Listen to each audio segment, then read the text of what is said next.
Agora a gente vai falar da Rava, que é Eva, e a Bátia, que é a filha do faraó, aquela que pega o menino Moshe dentro de uma arca e o adota.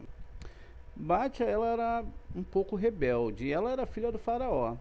E desde criança ela discordava do seu pai e dos seus crimes contra a humanidade. A tal ponto que Bátia começou a fazer algumas pesquisas sobre o povo hebreu e os seus conceitos espirituais. Então ela decidiu se converter. Ela se converteu à Torá e entendeu a Torá, todos esses processos de amor, de quem é o Eterno. E nesse momento que ela decide a sua conversão, ela desce ali no Nilo para fazer a sua tevilá, entrar na água e fazer o seu banho ritual de conversão. Então ela encontrou ali a teva de Moshe, que era a pequena arca que tinha sido construída. Sabe que um bebê dentro do rio Nilo, aquilo ali para ele é como se fosse uma verdadeira inundação, imagine. Então era onde Moshe estava descendo ali, exatamente imitando o caminho que o próprio Noa fez, como nós vimos na outra história. A Torá é algo tão lindo e tão bonito que ela é encaixada dentro dos seus níveis. Quem está acompanhando o curso da linguagem dos ramos está podendo agora ter uma percepção maior do que é a Torá, do que a gente está falando, quando a gente está falando de água, quando a gente está falando de céus, quando a gente está falando de terra. Olha que coisa bonita que é a Torá e como ela se divide tremendamente entre essas questões intelectuais, seja do nosso nível mais peixa e também dos níveis mais elevados, que são os níveis da alma, onde nós pretendemos chegar, e a Shem vai nos ajudar a chegar lá. Senão nós não estaríamos aqui, na verdade, estaríamos fazendo outra coisa. E se nós estamos aqui juntos, nessa caminhada juntos, é porque Hashem, ele tem coisas muito, muito especiais para nós, que é no mundo da alma. Então, ela quando vê o menino lá, ela decide adotar o menino. E ela faz um total desacato ao seu pai, porque ele havia decretado a morte de todos os meninos. E aí ela vai e, contrariamente àquilo que ele tinha feito, ela adota um menino. Bátia significa filha de Deus. Como nós podemos ver aqui, a gente tem a palavra Bate, que também é o mesmo final lá, é o mesmo final da palavra Shabat. E aí a gente tem aqui no final o Yud-He, que é na verdade Bátia, filha de Deus, filha de Yud-He Vav-He. E das duas primeiras letras ali do tetragrama, que está lá em Biná, filha de Deus, filho da alma. A pessoa que vive para a alma e não vive para o corpo. Ela também, aqui nesse momento, ela vai ser a reparação da Eva. E ela foi denominada assim porque ela era realmente filha de Yud-He Vav-He. Quando nós temos a criação do homem, a gente vê que o Eterno ele tem dois aspectos que ele criou o homem. A primeira parte, que é feita por Elohim, que também é o servo do Eterno, que é a natureza, ele faz o corpo. Então nós somos uma parte biológica, que dependemos de vários fatores químicos, várias interações químicas, elétricas, possamos funcionar nesse mundo. Então essa parte é Elohim. Logo que ele cria Elohim, ele vem e sopra na narina dos homens uma parte muito especial, que é a alma, que é uma parte dele mesmo. Com isso, Bátia, que era a reencarnação de Rava, conforme a gente vai ver os detalhes agora, ela é chamada filha de Deus, justamente porque ela foi a primeira criatura. E ela então foi criada diretamente pelas mãos do próprio Eterno. Justamente por isso que ela é chamada de Bátia. Ou seja, isso está lá no Haraman Mipano Sef Hagigulin 143. A Báttia, ela veio consertar aquela ligação que tinha Rava com serpente, desde que o próprio faraó é um símbolo da serpente, o que foi sugerido por Moshe. Quando ele chega na frente do faraó, ele vai jogar a vara e ela se transforma numa serpente, e cujo veneno do faraó está em sua boca. Você vai ver que o faraó ele vai emitir decretos malignos por meio da sua boca. É por isso que as letras do nome faraó, um pei, um reish, um ain e um re, conforme está aqui embaixo, representam boca ruim, porque quando você separa aqui os nomes, você tem o pei e o re, e Ra, ou seja, boca ruim. O próprio nome do faraó representa boca ruim. Basta a gente fazer uma troca com as letras e a gente começa a ver então, conforme as nossas bocas vão produzir coisas boas ou ruins sobre os seres humanos, sobre os atos de Deus sobre a nossa vida, sobre isso, sobre aquilo. Então, se a gente faz esses atos e começa a falar coisas ruins em relação àquilo que o Eterno manda pra gente, a gente se torna um verdadeiro faraó, né? E assim era a história do faraó. Nessa vez agora que a Báttia é a reencarnação de Rava, ela tem que se afastar do serpente, que é o seu pai, o faraó, e assim ela faz.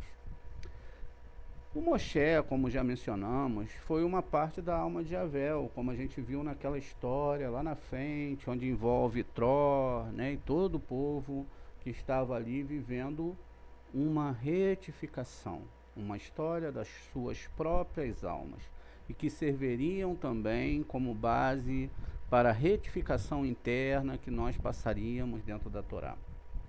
E como Moshe foi a alma de Abel, que era filho de Rava, a Báttia lá atrás, por isso a filha do faraó tem pena dele e o adota como filho, porque ela já tinha essa sensação quando ele era Abel e ela realmente era uma mãe biológica dele. Além disso, Rava, quando teve seu primeiro filho, ela nomeou, lembram, de Caim. Ela foi orgulhosa. Eu obtive, eu consegui fazer um filho. A gente já explicou isso na outra aula, porque ela se sentia criadora igual a Deus. Mas quando nasceu seu segundo filho, ela entendeu que ela era um simples meio de trazer as crianças, as almas para este mundo. Por isso não está escrito na Torá que ela nomeou, mas simplesmente diz que no segundo filho, e ele nasceu Abel. Nome em hebraico que significa vão. A palavra Abel, ela colocou que nasceu o menino vão, tão desperta e se afastou tanto, e aí mais uma vez ela vai falhar, porque quando ela dá esse nome vão para o menino, ela podia ter dado um nome mais expressivo, com mais importância, mas agora nessa viagem, nessa reencarnação, ela vai consertar isso. Ficando animada ao ver Moshe, que é a reencarnação de Abel, ela nomeia Moshe, que foi um dos nomes que ele tinha, já que cada membro de sua família nomeou ele de um nome. Alguns o chamavam de Iered, Avigdó, Avi, Zorro, entre outros nomes, como vai explicar o Zohar. Mas agora entendemos porque o nome dele foi registrado na Torá, foi porque Báttia lhe deu esse nome, desde que ela era a reparação de Rava, que anteriormente tinha chamado aquela alma de vão. Olha como tudo vai se encaixando dentro da Torá de uma forma magnífica, e agora, quando ela faz isso, trazendo esse novo nome para Moshe, como ele vai sendo conhecido em toda a Torá, o que acontece? Ela agora conserta realmente uma coisa que tinha acontecido no seu passado. O que nós aprendemos com isso? Qual é a questão a ser aprendida aqui? É que em todo momento nós estamos aqui cumprindo uma missão. Nós não estamos aqui e a Shem não está brincando com a gente, que a gente está aqui simplesmente para ter uma vida vã, uma vida sem profundidade de Torá, uma vida sem observarmos cada detalhe e agradecer a Shem por cada minuto de vida que Ele dá a gente. Afinal, o que poderia pagar um minuto de vida? O que nós poderíamos dar para Hashem pela chance que Ele nos dá de consertar a nossa caminhada, emprestando para a gente várias vidas ao longo de toda essa história? E como nós, agora nessa vida, com esses defeitos, depois de ter todos os problemas que nós tivemos, que tudo sempre foi feito pelo Eterno, para que nós reconhecêssemos que éramos egoístas e etc., agora podemos consertar através de aprender a sua Torá. De uma certa forma, nós vimos na aula anterior que existiram duas pessoas que alcançaram a graça de Hashem, mas todos nós hoje estamos alcançando a graça de Hashem, porque estamos caminhando para uma correção de alma, juntamente com todas as almas dos cabalistas, do Ari, do Rabashi, do Baal Hassulam e todos aqueles homens que deixaram esse caminho, ilustrando essas escrituras, esses escritos com o sabor das suas almas.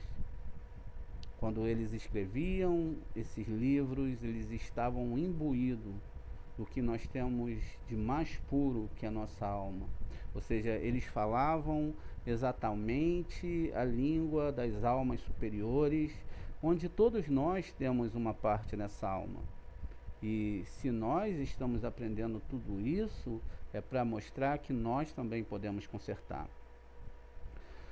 Como a Rava, ela também causou a morte da humanidade, com este ato no Nilo, ela salvou a vida de toda a humanidade.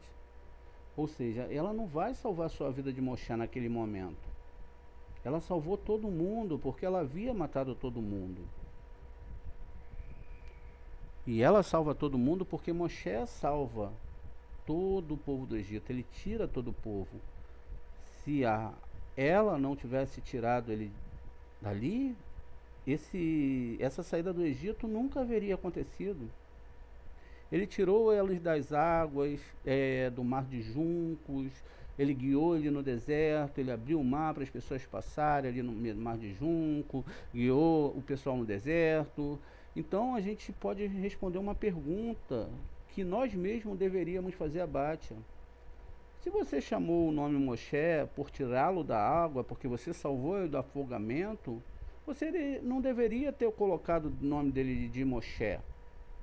Você deveria chamar ele de Machuí, pois em hebraico, o que é tirado para fora da água para evitar o seu afogamento, que é salvo, é chamado de Machuí, salvo. E quem recebe esse título de Moshe é quem salvou, é o Salvador. E a pessoa quem salvou, no entanto, com base nessa explicação anterior, nós entendemos que Rava, que causou a morte de Adão, e assim de todas as pessoas, retorna e salva quem será o Salvador do povo de Israel, visto que todo o povo de Israel contém partículas da alma de Adão.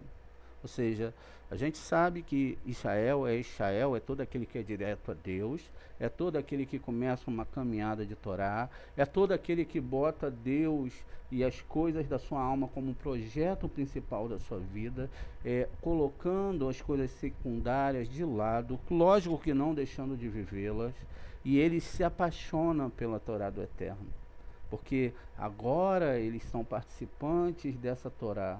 Agora eles começam a amar o Eterno, não através daquilo que o Eterno vai dar a ele, mas através dessa retificação. E é a mesma coisa que acontece com Batia. É assim que Batia realmente se torna uma filha de Deus. A gente entende que todo o processo de Torá e que todo o processo que o Eterno deu para nós a responsabilidade de cumprirmos, está exatamente ligado à questão de que nós temos uma alma. E a maior responsabilidade que nós temos é com essa alma, mas também com as outras almas, como foi no caso de Moshe, como foi no caso de Noa, que é a parte principal, como foi na parte de Rava e Adã, e assim sucessivamente. Nós aprendemos com essa história que a vida de ninguém vai ser diferente. Ainda que pareça, ainda que a gente veja algumas pessoas que ainda não estão acordadas para a Torá, para essas questões profundas de Torá, nós rezamos e pedimos para que o mundo acorde e que eles possam se retificar. Porque nós sabemos que as nossas almas, os nossos corações, as nossas vidas não aguentam mais guerra. Não aguentamos mais defender ideologias humanas, impérios que vieram, foram muito ricos e acabaram se dizimando. E finalmente esse último império, que é o Império Romano, o império que nós vivemos até hoje. Nós podemos levantar uma bandeira muito grande nesse dia e começarmos a analisar profundamente os nossos erros e começarmos a avançar profundamente para o estudo do Zohar, entender profundamente essas questões da alma e rezar ao Eterno com toda a força do coração. Hashem, eu sei que eu sou ruim, tudo que está acontecendo comigo faz parte do mal que eu tenho em mim, então muda o mal em mim para que eu possa receber coisas boas para ajudar o meu próximo. Porque o Eterno, ele nunca muda. O que muda somos nós. E por isso só conseguimos colher as coisas que não são tão favoráveis para nós. Mas mesmo assim, isso ainda é a misericórdia do Eterno, para que nós continuemos a avançar.